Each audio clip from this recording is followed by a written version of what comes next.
पाकिस्तान के अरशद नदीम ने ओलंपिक्स की तारीख बदल दी। 40 साल बाद गोल्ड मेडल जीतकर कौम का सर फख्र से बुलंद कर दिया। भारत के नीरज चोपड़ा समेत कोई भी अरशद नदीम का मुकाबला न कर सका। अरशद नदीम पाकिस्तान को इंफरादी मुकाबलों में गोल्ड मेडल दिलवाने वाले पहले एथलीट हैं। अरशद नदीम ने ओलंपिक्स तारीख की सबसे बड़ी 92.97 मीटर की थ्रो फेंकी। पाकिस्तान 32 साल बाद ओलंपिक्स में कोई भी मेडल जीतने में कामयाब हुआ। पाकिस्तान ने आखिरी बार गोल्ड मेडल 1984 में हॉकी में जीता। मैं रिथम में था, पूरी उम्मीद था गोल्ड मेडल जीतूंगा, उम्मीद थी कि कुछ कर जाऊंगा, मैं इससे ज्यादा दूर भी थ्रो कर सकता था। अरशद नदीम की मेडल जीतने के बाद मीडिया से गुफ्तगू।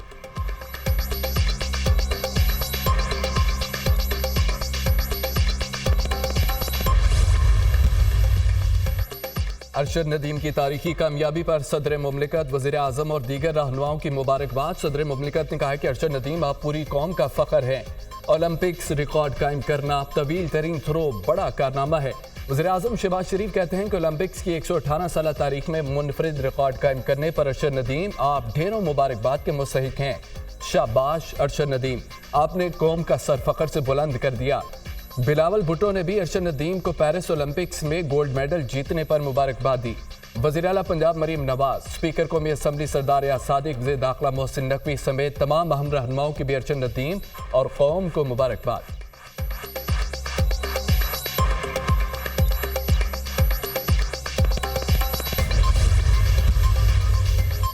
पाकिस्तान की मुसल्लह अफवाज chairman joint chief of staff committee और सर्विसेज चीफ की अरशद नदीम और कौम को मुबारकबाद। अरशद नदीम ने गोल्ड मेडल जीतकर तारीख रकम कर दी। ये शानदार कामयाबी अरशद नदीम की गैर मुतज़लज़ल लगन, साबित कदमी और मिसाली मेहनत का मुंह बोलता सबूत है। अरशद नदीम की कामयाबी पूरी कौम के लिए मशअले राह है। खिलाड़ी की फतह पाकिस्तानी सलाहियतों और आज़म का एक शानदार सबूत है। ये आलमी सतह पर मुल्क की बेहतरीन सलाहियतों का इजहार है। सर्विसेज चीफ का अरशद नदीम की कामयाबी पर पैगाम।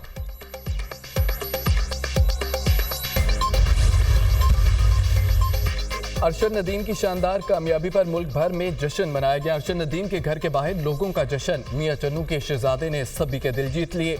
शहर शहर लोगों ने अरशद नदीम की कामयाबी को सराहा। कहा अरशद नदीम ने पूरी कौम का सर फख्र से बुलंद कर दिया।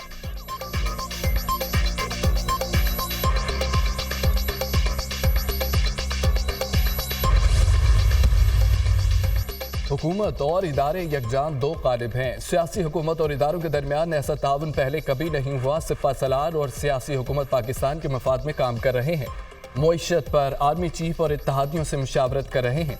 200 से 500 यूनिट तक बिजली की कीमत सारिफीन पर बोझ है। बिजली की कीमत में कमी के लिए बातचीत जारी है। जामे मंसूबा बनाया जा रहा है। सदर से इस मौजू पर बात हुई। वज़ीर आज़म शहबाज शरीफ का इस्लामाबाद में नेशनल उलमा मशाइख कॉन्फ्रेंस से खिताब। कहा 9 मई से ज्यादा दिलखराश वाक़या मुल्क की तारीख में नहीं हुआ।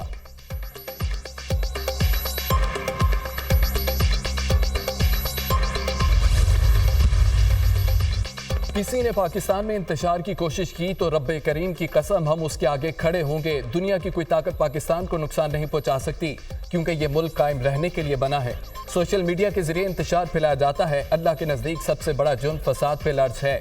पाक फौज अल्लाह के हुक्म के मुताबिक फसाद पे लर्ज के खात्मे के लिए जिद्दोजहद कर रही है। हम लोगों को कहते हैं कि एहतजाज करना है तो ज़रूर करें, लेकिन पुरअमन रहें। जो शरीयत और आइन को नहीं मानते, हम उन्हें पाकिस्तानी नहीं मानते। Army chief general Syed Asim Munir का नेशनल उलमा कन्वेंशन से तारीखी खिताब। कहा खवारिज एक बहुत बड़ा फितना है। पाकिस्तान ने 40 साल में ज्यादा अरसे तक लाखों अफगानियों की मेहमान नवाजी की है। हम उन्हें समझा रहे हैं कि फितना ख्वारिज की खातिर अपने हमसाया, बरादर इस्लामी मुल्क और दरीना दोस्त से मुखालफत ना करें।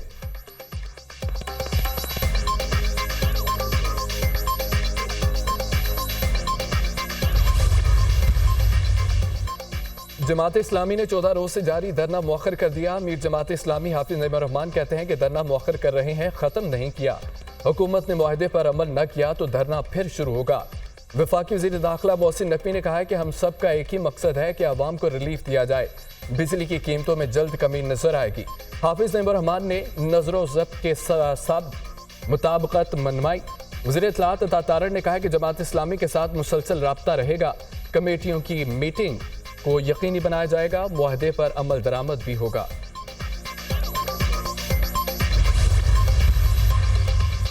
और महंगी बिजली मजीद महंगी हो गई। बिजली की कीमतों में 2 रुपये 56 पैसे फी यूनिट इजाफा। नेपरा ने इजाफे का नोटिफिकेशन जारी कर दिया। कीमतों में इजाफा जून की फ्यूल कास्ट एडजस्टमेंट के मद में किया गया। कीमतों का इतलाक सिर्फ 1 माह के लिए होगा।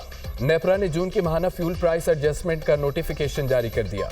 मैं अल्लाह ताला के बहुत शुक्रगुजार हूँ और मैं अपने बेटे से इतनी खुश हूँ ना, इतनी खुश हूँ भी क्या बताऊँ। अल्लाह ताला ने मेरियाँ दुआएं कबूल कर रही हैं और बहन भाइयों की भी दुआएं और चाचा की, मामियाँ की, फूफियाँ की, सारे ने दुआएं की, सारे की दुआएं कबूल की और पूरे पाकिस्तान की मैं शुक्रगुजार हूँ और पूरे मुल्क की शुक्रगुजार हूँ कि ना मेरे बेटे के लिए दुआएं की थी। इंशाल्लाह ताला मेरे बेटे ने मेडल जीता और मेडल जीत के पाकिस्तान का नाम रोशन किया। मेरे नाल वादा किया था कि ना थी माँ मेरे लिए दुआएं करें और ऐद की मैं तेरा दिल खुश कर दूंगा और पाकिस्तान का भी नाम रोशन कर दूंगा।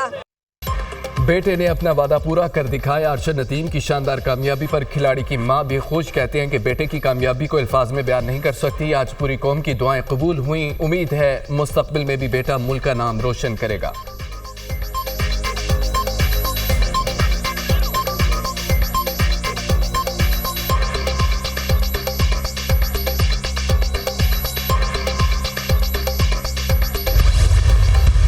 जी अल्हम्दुलिल्लाह का लाख लाख शुक्र है कि अल्लाह ताला ने एक जो है ना खुशी दिखाई है हमें, ठीक है, और बहुत इंजॉय किया है, बड़ा मज़ा आया। माशाल्लाह हमारी सारी दुआएं उनके साथ थी, पाकिस्तान के साथ थी, अरशद नदीम के साथ। उन्होंने बहुत अच्छा खेला है और बहुत अच्छी थ्रोज की हैं उसने। सदियों बाद पाकिस्तान ने कोई गोल्ड मेडल हासिल किया है तो इसकी हमें बहुत दिली खुशी हुई है और हम अपनी पूरी कौम को भी इसकी मुबारकबाद देते हैं। खुशी की बात है कि पहली मरतबा हमारा 35 साल बाद गोल्ड मेडल आया है, बहुत खुशी हुई। अच्छा काम किया है उसने, गोल्ड मेडल पाकिस्तान के लिए नाम रोशन किया और तमाम नौजवानों से हमारी रिक्वेस्ट है कि इसी तरह पोजीशन बनाए। बेहद खुशी है, दिल से मुबारकबाद देते हैं अरशद नदीम को कि उसने पाकिस्तान के लिए इतने सालों बाद गोल्ड मेडल जीता और अब हमें उस पर फख्र है।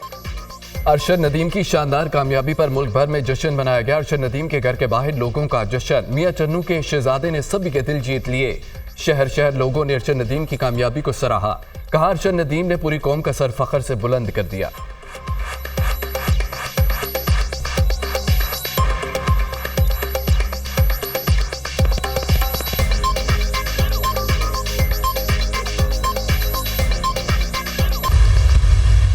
ये इमरान खान साहब ने 2 बातों पे मैं ये कह रहा हूँ कि इख्तलाफ हुआ था। पहली बात तो ये थी कि जो बरसरे आम है, दूसरी बात ये थी कि उनसे ये तकाजा किया जाता था मुसलसल कि फ़लाँ क्यों जेल में नहीं गया, फ़लाँ के ख़िलाफ़ मुकदमा बनाए। जैसे हमारे मेमन साहब को बुला के कहा गया FIA वाले को कि जी ख्वाजा आसिफ साहब पे गद्दारी का केस बनाएं। ये प्रैक्टिसेस हम नहीं कर रहे हैं ना, आप हमारा मुआवजा उनसे ना करें। जनरल सैयद आसिम मुनीर बानी PTI के पास करप्शन के सबूत लेकर गए थे। बानी PTI इस बात पर उनसे नाराज हो गए थे। जनरल आसिम मुनीर से उस वक्त तकाजा किया जाता था कि फला जेल क्यों नहीं गया। सेनेटर इरफान सदीकी की प्रोग्राम ऑन द फ्रंट में गुफ्तगू कहा कि बतौर DGI SI general Asim Munir ने मुखालिफिन को जेलों में डालने से इनकार किया था। बानी PTI इसी वजह से उनसे नाराज थे।